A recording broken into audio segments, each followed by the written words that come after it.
ಸುಳ್ಯ ನಗರಕ್ಕೆ ಆಲಟ್ಟಿ ಗ್ರಾಮವನ್ನು ಸಂಪರ್ಕ ಮಾಡುವಂಥ, ಆ ಮೂಲಕ ಕೇರಳ ಕಡೆಗೆ ಕಲ್ಲಪಳ್ಳಿ ಬಂದರ ಕಡೆಗೆ ಕೇರಳ ಕಡೆಗೆ ಸಂಪರ್ಕ ಸಾಧಿಸುವಂತಹ ಪ್ರಮುಖವಾದಂತಹ ಸೇತುವೆ ಇದು ಈ ನಾಗಪಟ್ಟಣ ಬ್ರಿಡ್ಜ್. ಈಗ ಏನು ನಮ್ಮ ಹಿಂದುಗಡೆ ಕಾಣ್ತಿದ್ದೇವೆ ಅದು ನಾಗಪಟ್ಟಣ ಬ್ರಿಡ್ಜ್. ಈ ನಾಗಪಟ್ಟಣ ಬ್ರಿಡ್ಜ್ 1966ನೇ ಇಸವಿಯಲ್ಲಿ ಆಗಿನ ಲೋಕೋಪಯೋಗಿ ಸಚಿವ ವೀರೇಂದ್ರ ಪಾಟೀಲ್ ಅವರ ಅಂತ ಅದು ಶಿಲಾನ್ಯಾಸ ಆಗಿರುವಂಥದ್ದು. ಆಗ ಲೋಕಸಭಾ ಸದಸ್ಯರಾಗಿದ್ದಂಥವರು CM ಪೂರ್ಣಚ್ಚ ಅವರು ಕೂಡ ಕೇಂದ್ರದಲ್ಲಿ ಮಂತ್ರಿ ಆಗಿದ್ದರು. ಆ ಸಂದರ್ಭದಲ್ಲಿ 66ನೇ ಇಸವಿಯಲ್ಲಿ ಶಿಲಾನ್ಯಾಸ ಆದ್ದು. 1969ನೇ ಇಸವಿಯಲ್ಲಿ ಅದೇ ವೀರೇಂದ್ರ ಪಾಟೀಲ್ ಅವರು ಮುಖ್ಯಮಂತ್ರಿ ಆಗಿದ್ದ ಸಂದರ್ಭದಲ್ಲಿ 69ನೇ ಇಸವಿಯಲ್ಲಿ ಅದು ಇನಾಗ್ರೇಷನ್ ಆಗ್ತದೆ. ಆಗ CM ಪೂರ್ಣಚ್ಚ ಅವರು ಕೇಂದ್ರದ ರೈಲ್ವೆ ಸಚಿವರು ಆಗಿರ್ತಾರೆ. ಹಾಗೆ ಆದಂತಹ ಆ ಸೇತುವೆ 3 ವರ್ಷದಲ್ಲಿ ಸಂಪೂರ್ಣಗೊಂಡಂತಹ ಸೇತುವೆ ಈಗ ಇಷ್ಟು ವರ್ಷಗಳ ಬಳಿಕ ಈಗ ಬಹಳ ಶಿಥಿಲವಾಗಿರುವಂಥ ಒಂದು ಸಂದರ್ಭ. ಇದಕ್ಕಿಂತ ಮೊದಲು ಕೂಡ ಹಲವು ಬಾರಿ ಶಿಥಿಲಗೊಂಡು ಅದರಲ್ಲಿ ಗುಂಡಿಗಳನ್ನು ಬಿದ್ದು ಆ ಗುಂಡಿಗಳನ್ನು ಮುಚ್ಚುವಂಥ ಕೆಲಸಗಳು ನಡೀತಾ ಇತ್ತು. ಈಗ ಅದನ್ನು ಸರಿಯಾದ ರೀತಿಯಲ್ಲಿ ದುರಸ್ತಿ ಮಾಡಬೇಕು ಅನ್ನುವಂಥ ಉದ್ದೇಶದಿಂದ 75 ಲಕ್ಷ ರೂಪಾಯಿ ಮಂಜೂರಾಗಿದೆ. ಅದರ ಕಾಮಗಾರಿ ಈಗ ಆರಂಭಗೊಂಡಿದೆ. ಇದು ಆರಂಭಗೊಂಡಿರೋದು ಮಾತ್ರ ಅಲ್ಲ, ಈಗ ಈ ಕಾಮಗಾರಿಯನ್ನು ಅಷ್ಟು ಮಾತ್ರ ಅಲ್ಲ, ಇನ್ನು ಈ ಸೇತುವೆಯ ಬಾಳಿಕೆ ನಿಜವಾಗಿ ಎಷ್ಟುಂಟು ಅನ್ನೋದನ್ನು ನೋಡೋದಕ್ಕೆ ಬೇಕಾಗಿ ಲೋಕೋಪಯೋಗಿ ಇಲಾಖೆಯಿಂದ ಒಂದು ವಾಹನ ಬಂದಿದೆ. ಅದರಲ್ಲಿ ಅಡಿಭಾಗಕ್ಕೆ, ಸೇತುವೆ ಅಡಿಭಾಗಕ್ಕೆ ಅಧಿಕಾರಿಗಳು ಹೋಗಿ, ಇಂಜಿನಿಯರ್ಗಳು ಹೋಗಿ ಪರಿಶೀಲನೆ ಮಾಡುವಂಥ ಒಂದು ವ್ಯವಸ್ಥೆ ಇರುವಂಥ ವಾಹನ ಇದು. ಈ ವಾಹನ ಈಗ ನೋಡಲಿಕ್ಕೆ ಕಾಣ್ತಾ ಇದೆಯಲ್ಲ, ಈ ವಾಹನ ಇದು ಕರ್ನಾಟಕದಲ್ಲಿ ಒಂದೇ ಇರುವಂಥದ್ದು. ಅದು ಇವತ್ತು ನಮ್ಮ ಸುಳ್ಯಕ್ಕೆ ಬಂದಿದೆ. ಇದರಲ್ಲಿ ಈಗ ಅಧಿಕಾರಿಗಳು ಪ್ರತಿ ಕಂಬಗಳನ್ನು ಕೂಡ ಅಡಿಭಾಗದಿಂದ, ಕಂಬ ಮತ್ತು ಸೇತುವೆಯ ಏನು ಸ್ಲ್ಯಾಬ್ಗಳಿವೆ ಅದನ್ನು ಅಡಿಭಾಗದಿಂದ ಪ್ರತಿ ಅಂಕಣವನ್ನು ಪರಿಶೀಲನೆ ಮಾಡ್ತಾರೆ. ಅದರಲ್ಲಿ ಏನೆಲ್ಲ ಲೋಪದೋಷಗಳು ಈಗ ಇವೆ ಅದನ್ನು ಮತ್ತೆ ದುರಸ್ತಿಪಡಿಸೋದಕ್ಕೆ ಬೇಕಾಗಿ ಮತ್ತೆ ಸರ್ಕಾರದಿಂದ ಬೇರೆ ಅನುದಾನ ಮಂಜೂರಾತಿ ಬೇಕೋ ಬೇಡೋ ಅಂತ ಕೂಡ ತೀರ್ಮಾನ ಮಾಡುವಂಥದ್ದು ಮಾಡ್ತಾರೆ. ಈಗ ನಾವು ಇಲ್ಲಿ ನೋಡಿದ್ವಿ, ಈಗ ಕಾಮಗಾರಿ ಆರಂಭವಾಗಿರುವಂಥಷ್ಟೇ ಅಲ್ಲಿ ನಿಮಗೆ ಸುದ್ದಿಯಲ್ಲಿ ಕಾಣ್ತದೆ ಕಾಮಗಾರಿ ಆರಂಭವಾಗಿದೆ. ಆ ಕಾಮಗಾರಿ ಆರಂಭವಾಗಿರುವಂಥದ್ದಕ್ಕೆ ಏನೆಲ್ಲ ಕೆಲಸಗಳು ನಡೆಯಲಿಕ್ಕಿದೆ ಅನ್ನೋದ್ರ ಬಗ್ಗೆ ಕೆಳಗಡೆ ಅಧಿಕಾರಿಗಳು ಪರಿಶೀಲನೆ ಮಾಡ್ತಿದ್ದಾರೆ. ಅವರ ಬಳಿಗೆ ಹೋಗಿ ನಾವು ಕೇಳೋಣ. ನಾಗಪಟ್ಟಣದ ಈ ಸೇತುವೆ ಶಿಥಿಲ ಆಗಿದೆ ಅನ್ನೋ ಕಾರಣಕ್ಕಾಗಿ ಇದರ ದುರಸ್ತಿಗೆ 75 ಲಕ್ಷ ರೂಪಾಯಿ ಬಿಡುಗಡೆ ಆಗಿದೆ. ಅದರ ಕಾಮಗಾರಿ ಕೂಡ ಆರಂಭವಾಗಿದೆ. ಅದರೊಟ್ಟಿಗೆ ಈ ಸೇತುವೆ ಅದು ಎಷ್ಟು ಬಾಳಿಕೆ ಇದೆ, ಯಾವ ರೀತಿ ಎಲ್ಲೆಲ್ಲಿ ಶಿಥಿಲ ಆಗಿದೆ ಅನ್ನೋದನ್ನು ಸಮಗ್ರವಾಗಿ ತನಿಖೆ ಮಾಡೋದಕ್ಕೆ ಕೂಡ ಈಗ ಇಂಜಿನಿಯರ್ಗಳ ತಂಡ ಬಂದಿದೆ. ನಮ್ಮ ಸುಳ್ಯ ಸಹಾಯಕ ಕಾರ್ಮಿಕ ಇಂಜಿನಿಯರಿಂಗ್ ವಿಭಾಗದ ಗೋಪಾಲರವರು ನಮ್ಮ ಜೊತೆಗಿದ್ದಾರೆ. ಸರ್, ಈಗ 75 ಲಕ್ಷ ರೂಪಾಯಿ ದುರಸ್ತಿಗೆ ಬಂದಿರುವುದರಲ್ಲಿ ಏನೆಲ್ಲ ಕಾಮಗಾರಿ ಆಗಲಿಕ್ಕಿದೆ ಮತ್ತು ಈಗ ನೀವು ಮಾಡ್ತಾ ಇರುವಂಥ ಏನು ಈ ಸಮಗ್ರ ಪರಿಶೀಲನೆ ಇದೆಯಲ್ಲ ಇದರ ಸ್ವಲ್ಪ ವಿವರ ಹೇಳಿ ಸರ್. ಈಗಾಗಲೇ ಮಂಜೂರಾಗಿರುವಂಥ 25 ಲಕ್ಷ ಅನುದಾನದಲ್ಲಿ ಸೇತುವೆ ಮೇಲ್ಭಾಗದಲ್ಲಿರುವಂಥ ಬೇರಿಂಗ್ ಕೋಟ್ ಅನ್ನುವಂಥ ಪದರಗಳು ಕಿತ್ತೋಗಿದೆ, ಅಲ್ಲಲ್ಲಿ ಕಿತ್ತೋಗಿದೆ. ಇದರಿಂದ ಏನಾಗುತ್ತೆ, ವಾಹನ ಸಂಚಾರಕ್ಕೆ ತುಂಬ ಕಷ್ಟ ಆಗ್ತಾ ಇದೆ. ಇದನ್ನು ಫಸ್ಟ್ ಇದನ್ನು ದುರಸ್ತಿಪಡಿಸಿ ಇದನ್ನು ಪ್ಯಾಚ್ ವರ್ಕ್ ಮಾಡಿ ಅದರ ಮೇಲಕ್ಕೆ ಇನ್ನೊಂದು ಕೋಟು ಕಾಂಕ್ರೀಟ್ ಬರ್ತದೆ, ಮೈಕ್ರೋ ಕಾಂಕ್ರೀಟ್ ಅಂತೇಳಿ ಬರುತ್ತೆ. ಅದನ್ನು ನಾವು ಅದನ್ನು ಲೇಯಿಂಗ್ ಮಾಡ್ತೇವೆ. ಲೇಯಿಂಗ್ ಮಾಡಿ ಈಗ ಒರಿಜಿನಲ್ ನಮ್ಮ ಯಾವ ಥರ ಕಾಂಕ್ರೀಟ್ ಬರುತ್ತೆ, ಸರ್ಫೇಸ್ ಬರುತ್ತೆ, ಆ ಥರ ಮಾಡ್ತೇವೆ ಅದನ್ನು. ಇನ್ನೊಂದು ಏನಾಗಿದೆ, ಪ್ರತಿಯೊಂದು ಜಾಯಿಂಟ್ಗಳಿದೆ, ಎಕ್ಸ್ಪೆನ್ಷನ್ ಜಾಯಿಂಟ್ ಅಂತ ಬರುತ್ತೆ. ಆ ಎಕ್ಸ್ಪೆನ್ಷನ್ ಜಾಯಿಂಟ್ಗಳೆಲ್ಲ ತುಂಬ ಶಿಥಿಲಗೊಂಡಿದೆ. ಅದನ್ನು ಸಹ ದುರಸ್ತಿಪಡಿಸ್ತಾ ಇದ್ದೇವೆ. ಇದರ ಜೊತೆಗೆ ಇನ್ನೂ ಏನಾಗುತ್ತೆ, ಕೆಲವು ಕಡೆ ಇಂಜೆಕ್ಟ್ ಮಾಡ್ತಿದ್ದೇವೆ. ಕೆಲವು ಕಡೆಯಿಂದ ಕೆಲವು ಸ್ವಲ್ಪ ಏನಾದರೂ ಹನಿಕುಂಸಲ ಇದ್ದಲ್ಲಿ, ಕಾಂಕ್ರೀಟಲ್ಲಿ ವೀಕ್ ಆಗಿದ್ದಲ್ಲಿ ಅದಕ್ಕೆ ಕೆಲವು ನಾವು ನಿಪ್ಪಲ್ಗಳು ಬರುತ್ತೆ. ಆ ನಿಪ್ಪಲ್ಗಳನ್ನು ಇನ್ಸರ್ಟ್ ಮಾಡಿ ಅದಕ್ಕೆ ಮೈಕ್ರೋ ಕಾಂಕ್ರೀಟನ್ನು ನಾವು ಅದಕ್ಕೆ ಇಂಜೆಕ್ಟ್ ಮಾಡ್ತೇವೆ. ಇಂಜೆಕ್ಟ್ ಮಾಡಿದಾಗ ಏನಾಗುತ್ತೆ, ಆಟೋಮೆಟಿಕಲಿ ಇಲ್ಲಿ ವೈಡಿಸಿದರೆ ಏನು ಕ್ಯಾವಿಟಿ ಅದು ಫಿಲ್ಲಪ್ ಆಗಿಬಿಟ್ಟು ಅದು ಪುನಃ ಸ್ಟ್ರೆಂಥನಿಂಗ್ ಬರುತ್ತೆ, ಗಟ್ಟಿ ಆಗ್ತದೆ.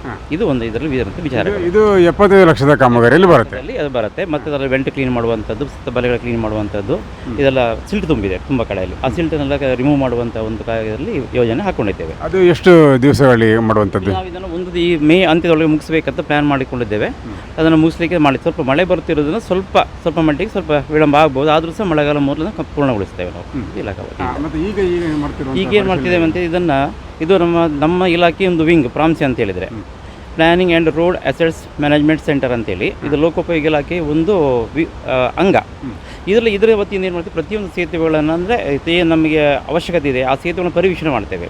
ಪರಿವೀಕ್ಷಣೆ ಮಾಡಿ ಆ ತಂಡದವ್ರು ಏನು ಮಾಡ್ತಾರೆ ಅಂದರೆ ಪ್ರತಿಯೊಂದನ್ನು ಸಹ ಅದನ್ನು ಪರೀಕ್ಷಣೆ ಮಾಡ್ತಾರೆ. ಪ್ರತಿಯೊಂದನ್ನು ಅಂಕಣಗಳು, ಅದಿರುವಂಥ ಬೀಮ್ಗಳಾಗಲಿ, ಕಾಂಕ್ರೀಟ್ ಆಗಲಿ, ಅದರ ಬೇರಿಂಗ್ಗಳಾಗಲಿ ಪ್ರತಿಯೊಂದನ್ನು ಚೆಕ್ ಮಾಡಿ ಅವರು ಡಿಟೇಲ್ ಆಗಿ ವರದಿ ಮಾಡಿಕೊಂಡು ವರದಿನ ಹೈಯರ್ ಆಫೀಸರಿಗೆ ಸಬ್ಮಿಟ್ ಮಾಡ್ತಾರೆ. ಅದು ಎಷ್ಟು ವರ್ಷಕ್ಕಂತ ಏನಿಲ್ಲ, ನಾವು ಅದನ್ನು ಇಲಾಖೆ ವತಿಯಿಂದ ಯಾವ ಥರ ಮಾಡ್ತೇವೆ ಆ ಥರ. ನಾವು ಹಿಂದೆ ಇದನ್ನು ಪ್ರಸ್ತಾವನೆ ಸಲ್ಲಿಸಿದ್ದೇವೆ ಸರ್ಕಾರಕ್ಕೆ. ಅದಕ್ಕೆ ಈಗ ಪುನಃ ಅದನ್ನು ಲಾಸ್ಟ್ ಟೈಮ್ ಸಲ ಬಂದಿತ್ತು, ಆವಾಗ ಬೇರೆ ತಾಲೂಕುಗಳಲ್ಲಿ ಮಾಡಿದ್ರು. ಈಗ ಸುಳ್ಯಕ್ಕೆ ಕರೆಸ್ಕೊಂಡಿದ್ದೇನೆ ಅದನ್ನು ಈಗಾಗಲೇ ಒಂದು 8 ಬ್ರಿಡ್ಜನ್ನು ಮಾಡಿದ್ದಾರಂತೆ ಈ ಹಿಂದೆಯೇ.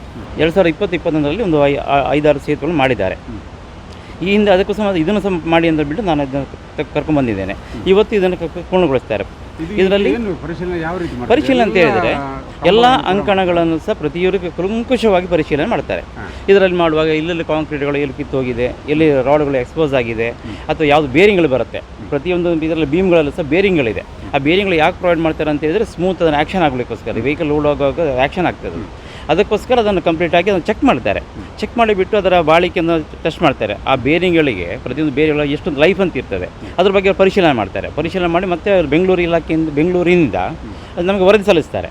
ಆ ವರದಿ ಸಲ್ಲಿಸಿರೋದನ್ನು ನಾವು ಸರ್ಕಾರಕ್ಕೆ ವರದಿ ಮಾಡಬೇಕು. ಈ ಥರ ನಾವು ಪ್ರಾಂಸಿ ವತಿಯಿಂದ ಇನ್ಸ್ಪೆಕ್ಷನ್ ಮಾಡಿದ್ದೇವೆ, ಅವರು ಈ ಥರ ವರದಿ ಕೊಟ್ಟಿದ್ದಾರೆ ಅಂತೇಳಿ. ಅದರ ಮೇಲೆ ಮತ್ತೆ ಮುಂದೆ ಅನುದಾನ ಬೇಕಾ, ದುರಸ್ತಿಗೆ ಅನುದಾನ ಬೇಕು, ಎಷ್ಟು ಬೇಕು, ಏನು ಬಗ್ಗೆ ಸರ್ಕಾರಕ್ಕೆ ನಾವು ವರದಿ ಕೊಡ್ತೇವೆ. ಸರ್ಕಾರಕ್ಕೆ ಮುಂದೆ ಅನುದಾನ ಕೊಟ್ಟು ಅದನ್ನು ಪರಿಗಣಿಸಿ ಅನುದಾನ ಬಿಡುಗಡೆ ಆದಲ್ಲಿ ಮತ್ತೆ ಇನ್ನೂ ಅವಶ್ಯಕವಾಗಿ ಕೈಗೊಳ್ಳಬೇಕಾದ ಕೆಲಸಗಳನ್ನು ಕೈಗೊಳ್ತೇವೆ. ಈಗ ಕಾಂತಮಂಗಲ ಬ್ರಿಡ್ಜನ್ನು ಕೂಡ ಇದೇ ರೀತಿ ಪರಿಶೀಲನೆ ಮಾಡಲಿಕ್ಕಿದೆಯಾ? ಕಾಂತಮಂಗಲ ಪ್ರಸ್ತಾವನೆ ಕೊಟ್ಟಿದ್ದೇವೆ, ಅವರು ಮುಂದಿನ ದಿನಗಳಲ್ಲಿ ಮಾಡ್ತಾರೆ, ಮಾಡುವಂಥ ಯೋಜನೆ ಇದೆ. ನಮ್ಮ ಸುಳ್ಯ ತಾಲೂಕಲ್ಲಿ ಈ ರೀತಿ ಪರಿಶೀಲನೆ ಮಾಡಬೇಕಾದ ಯಾವುದೆಲ್ಲ ಬ್ರಿಡ್ಜ್ಗಳಿವೆ ನಿಮ್ಮ ಪಟ್ಟಿ? ಈಗ ಟೋಟಲಿ 9 ಬ್ರಿಡ್ಜ್ಗಳಿದೆ. 9 ಬ್ರಿಡ್ಜ್ಗಳಲ್ಲಿ ಆಲ್ರೆಡಿ ಅವರು 7 ಬ್ರಿಡ್ಜ್ ಮಾಡಿದ್ದಾರೆ ಅಂತೇಳಿ ಉಂಟು. ಅದು ಇನ್ನೊಮ್ಮೆ ಪರಿಶೀಲಿಸ್ತೇವೆ. ಈಗ 2 ಬ್ರಿಡ್ಜ್ಗಳು ಬಾಕಿ ಇದೆ. ಒಂದಿದ್ದು ನಾಗಪಟ್ಟಣ, ಇನ್ನೊಂದು ನಮ್ಮ ಅರಂತೋಳಿಂದ ತೋಳಿಕನ ಹೋಗುವಂಥ ರಸ್ತೆಯಲ್ಲಿ. ಅದು ನಾವೀಗ ಬೆಳಿಗ್ಗೆ ಹೋಗಿದ್ದೇವೆ. ಬೆಳಿಗ್ಗೆ ಹೋದಾಗ ಏನಾಗುತ್ತೆ ಅಂದರೆ ಈ ವೆಹಿಕಲ್ ನಿಲ್ಲಿಸ್ಕೊಂಡ್ರೆ ಬೇರೆ ವಾಹನ ಸಂಚಾರಿ ಹೋಗಲಿಕ್ಕೆ ಆಗೋದಿಲ್ಲ, ಬ್ಲಾಕ್ ಆಗ್ತದೆ. ಅದಕ್ಕೋಸ್ಕರ ನಾವು ಏನು ಮಾಡ್ತೇವೆ, ಈಗ ಮುಂದಿನ ದಿನಗಳಲ್ಲಿ ಒಂದು ವಾರದಲ್ಲಿ ಸ್ಥಳೀಯ ಆಡಳಿತಕ್ಕೆ ಜೊತೆ ನಾವು ಪೊಲೀಸ್ ಇವರಿಗೆ ಮಾಹಿತಿ ಕೊಟ್ಟು ವಾಹನ ಸಂಚಾರಕ್ಕೆ ಸ್ವಲ್ಪ ಅಡಚಣೆ ಆಗ್ತದೆ, ಸ್ವಲ್ಪ ಸ್ಪಂದಿಸಬೇಕಂತ ಹೇಳಿ, ಅಂದರೆ ಒಂದು ಅರ್ಧ ಗಂಟೆ ಬ್ಲಾಕ್ ಮಾಡ್ತೇವೆ, ಅರ್ಧ ಗಂಟೆ ವೆಹಿಕಲ್ ಬಿಡ್ತೇವೆ. ಈ ಥರ ಮಾಡಿದ ಪರಿಶೀಲನೆ ಮಾಡಬೇಕಂತ ಮುಂದಿನ ವಾರದಲ್ಲಿ ಮಾಡುವಂಥ ಪ್ಲ್ಯಾನ್ ಮಾಡ್ಕೊಂಡಿದ್ದೇವೆ. ಈಗ ಇವರು ಇದನ್ನು ಇಲ್ಲಿ ಮುಗಿಸಿಬಿಟ್ಟು ಬೇರೆ ತಾಲೂಕಿಗೆ ಹೋಗ್ತಾರೆ. ಈಗ ಬಂದಿರೋರು ಯಾರು? ಇವರು ಯಾರು? ಪ್ರಾಂಸಿ ಅಂತೇಳಿ. ಪ್ರಾಂಸಿಯಿಂದ ಕಾಂಟ್ರಾಕ್ಟ್ ಬೇಸ್ ವರ್ಕ್ ಮಾಡ್ತಾರೆ ಅವ್ರು ಇಂಜಿನಿಯರ್. ಕಾಂಟ್ರಾಕ್ಟ್ ಬೇಸಲ್ಲಿ ನೀವು ಮಾಡ್ತೀರಿ. ಈ ಒಂದು ಪ್ರಾಂಸಿ planning and road assets management centre. ಅಲ್ಲಿ ಕನ್ನಡದಲ್ಲಿ ಹಾಕಿದ್ದಾರೆ, ರಸ್ತೆ ನಿರ್ವಹಣೆ ಮತ್ತು ಆಸ್ತಿಗಳಂತೇಳಿ ಲೋಕೋಪಯೋಗಿ ಇಲಾಖೆ ಒಂದು ಭಾಗ, ಅದು ಅಂಗ ಅದರಲ್ಲಿ. ಇದು ಇಡೀ ನಮ್ಮ ಸ್ಟೇಟ್ ಸರ್ಕಾರದ ವಾಹನ, ಇದು ವಾಹನ, ಅದು ಇಲಾಖೆಯಿಂದ ಖರೀದಿಸಿರುವಂಥ ವಾಹನ. ಇದನ್ನು ಇಡೀ ನಮ್ಮ ಕರ್ನಾಟಕ ಸ್ಟೇಟಲ್ಲಿ ಇರುವಂಥ ಎಲ್ಲ ಬ್ರಿಡ್ಜ್ಗಳ ಪರಿವೀಕ್ಷಣೆ ಇವರಿಂದ ಮಾಡಿಸ್ತಾರೆ. ನಮ್ಮ ಜಿಲ್ಲೆಗೆ ಒಂದಿದೆಯಾ ಹೇಗೆ? ಒಂದೇ ಅಲ್ಲ, ನಮ್ಮ ಕರ್ನಾಟಕದಲ್ಲಿ ಒಂದೇ ಇರೋದು. ಕರ್ನಾಟಕದಲ್ಲಿ ಒಂದೇ ಒಂದು ವಾಹನ ಇರುವಂಥ. ಕರ್ನಾಟಕದಲ್ಲಿ ಇದು ಒಂದೇ ಇರುತ್ತಾ? ಅದು ಹಿಂದೆ ಇದ್ದಂಥವರು ಮುಖ್ಯ ಇಂಜಿನಿಯರ್ ಅದರ ಬಗ್ಗೆ ಬೇರೆ ಕಂಟ್ರಿಗೆ ಹೋದಾಗ ಅದನ್ನು ನೋಡಿಬಿಟ್ಟು ಅವರಿಂದ ಬಂದು ತರಿಸ್ಕೊಂಡಿದ್ದಾರೆ ಅವರು. ಆ ಥರದಲ್ಲಿ ಇದು ನಮ್ಗೆ ತುಂಬ ಉಪಯುಕ್ತವಾಗ್ತಿದೆ. ಯಾಕೆಂದರೆ ಮೊದಲು ಯಾವುದೇ ವ್ಯವಸ್ಥೆಗಳು ಇರಲಿಲ್ಲ, ಇಷ್ಟು ಹತ್ತಿರದಲ್ಲಿ ಹೋಗಿ ನೋಡಲಿಕ್ಕೆ ನಮ್ಮ ವ್ಯವಸ್ಥೆಗಳು ಇರಲಿಲ್ಲ. ಈ ಮೆಷಿನರಿ ಬಂದಿರೋದ್ರಿಂದ ತುಂಬ ಹತ್ತಿರದಲ್ಲಿ ಹೋಗಿ ನಮಗೆ ಕುಲಂಕುಷವಾಗಿ ಅದನ್ನು ಪರಿಶೀಲನೆ ಮಾಡಲಿಕ್ಕೆ ತುಂಬ ಅನುಕೂಲ ಆಗ್ತಾ ಇದೆ. ದಿನೇಶ್ ಕೊಲ್ಚರ್. ಈಗ ತಾನೇ ನಮಗೆ ಗೊತ್ತಿದ್ದಾಗೆ ಒಂದು 75 ಲಕ್ಷದ ಅನುದಾನ ಈಗ ರಿಲೀಸ್ ಆಗಿದೆ. ಈ 75 ಲಕ್ಷ ಬೇಕಾದಾಗಿ ನಮಗೆ ಚಂದವಾದ ಒಂದು ಕೆಲಸವನ್ನು ಈ ಬ್ರಿಡ್ಜನ್ನು ಯಾವ ಥರ ಇತ್ತು ಅದನ್ನು ಆ ಥರ ಮಾಡಿಕೊಡಲಿ. ಒಂದು ನಮಗೆ ಲೈಫ್ ಲಾಂಗ್ ಇರುವಂಥ ಒಂದು ಸ್ವಲ್ಪ ಇದರ ಲೈಫನ್ನು ಒಂದು ಇನ್ನಷ್ಟು ವರ್ಷ ಬಾಳ್ವಿಕೆ ಬರುವ ಹಾಗೆ ಮಾಡಿಕೊಂಡು, ನಾವು ಹೇಳಿದಂತೆ ಈಗ ಕೆಲವೊಂದು ವಿಚಾರಗಳು ಅದರಲ್ಲಿ ಎಕ್ಸ್ಪೆನ್ಷನ್ ಜಾಯಿಂಟ್ ಇದೆ, ಅದನ್ನೆಲ್ಲ ಸರಿಪಡಿಸಿಕೊಂಡು, ಮತ್ತು ಈಗ ಅಲ್ಲಿಗೆ ಫಿಲ್ಲಿಂಗ್ ಮಾಡಿದ್ದಾರೆ. ಟೋಟಲ್ ಎಲ್ಲ ಸ್ಲ್ಯಾಬಿನ ಮೇಲೆ ಮತ್ತೊಮ್ಮೆ ಕಾಂಕ್ರೀಟೀಕರಣ ಮಾಡಬೇಕು, ಕಂಪ್ಲೀಟ್ ಅದು ಮಾಡಲಿಕ್ಕಿದೆ ಅಂತ ಅದು ಹೇಳಿದ್ದಾರೆ. ಅದನ್ನು ಕೇಳಿದ್ದೇನೆ, ಅವರು ಹೇಳಿದ್ದನ್ನು ಕೇಳಿದ್ರಲ್ಲ ವೀಕ್ಷಕರೇ. ಈ ಕಾಮಗಾರಿಯ ಬಗ್ಗೆ ಸಂಪೂರ್ಣವಾದ ಮಾಹಿತಿಯನ್ನು ನಮ್ಮ ಲೋಕೋಪಯೋಗಿ ಇಲಾಖಾ ಅಧಿಕಾರಿಗಳಾದಂತಹ ಗೋಪಾಲ್ರವರು ನಮಗೆ ನೀಡಿದ್ದಾರೆ. ಇಲ್ಲಿ ನೋಡಿ, ಇದರ ಎದುರು ಭಾಗವನ್ನು ಕೂಡ, ಈ ವಾಹನದ ಎದುರು ಭಾಗವನ್ನು ಕೂಡ ನೋಡ್ಬೋದು. ಆಗಲೇ ನಾನು ಹೇಳಿದೆ, ಇದು ಇಡೀ ಕರ್ನಾಟಕದಲ್ಲೇ ಒಂದಾಗಿರುವಂಥದ್ದು. ಈಗ ನೋಡಿ, ವಾಹನ ಚಲಿಸ್ತಾ ಇರುವಾಗ ಇಡೀ ವಾಹನ ಇಲ್ಲಿ ಈ ಸೇತುವೆ ಗಡ ಅನ್ನುವಂಥದ್ದು ಆಗ್ತಾಯಿದೆ. ಆದರೆ ಏನು ಶಿಥಿಲಗೊಂಡಿದೆ ಅದು ಸಂಪೂರ್ಣವಾಗಿ ದುರಸ್ತಿ ಆಗಬೇಕಾಗಿದೆ. ಈಗ ಇದರ ವಿವರಣೆ ಕೊಟ್ಟಿವಿ. ಇನ್ನು 1 ತಿಂಗಳು ಮಳೆಗಾಲ, ಈ ಮೇ ತಿಂಗಳ ಒಳಗೆ ಇದರ ಸಂಪೂರ್ಣ ಕೆಲಸವನ್ನು ಮಾಡ್ತೇವೆ ಅಂತ ಹೇಳಿದ್ದಾರೆ. ಅದು ಮುಂದೆ ಏನೆಲ್ಲ ಆಗ್ತದೆ ಅದರ ವರದಿಯನ್ನು ಇನ್ನು ಮುಂದಕ್ಕೆ ನಾವು ಕೊಡಲಿಕ್ಕಿದ್ದೇವೆ. ಕ್ಯಾಮರಾ ಪರ್ಸನ್ ಹಸನಾರ್ ಜಯನಗರ ಅವರ ಜೊತೆಗೆ ಹರೀಶ್ ಬಂಟ್ವಾಳ್, ಸುದ್ದಿ news, Sullia.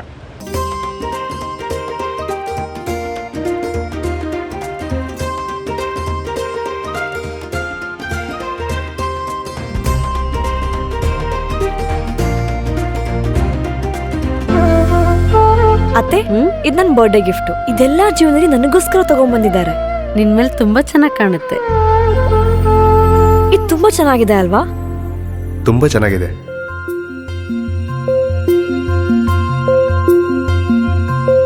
It will look really good on you. Amma? Huh? Mother is always son's first love.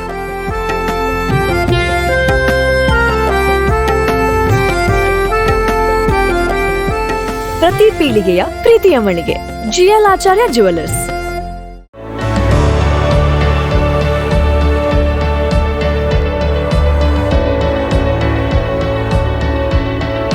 ನಮಸ್ಕಾರ ರೈತ ಬಾಂಧವರೇ, ಬಿಸು ಕಳೆದಿತ್ತು, ಇನ್ನೇನು ಕೃಷಿ ಮಾಡೋದಕ್ಕೆ ಸೂಕ್ತ ಸಮಯ.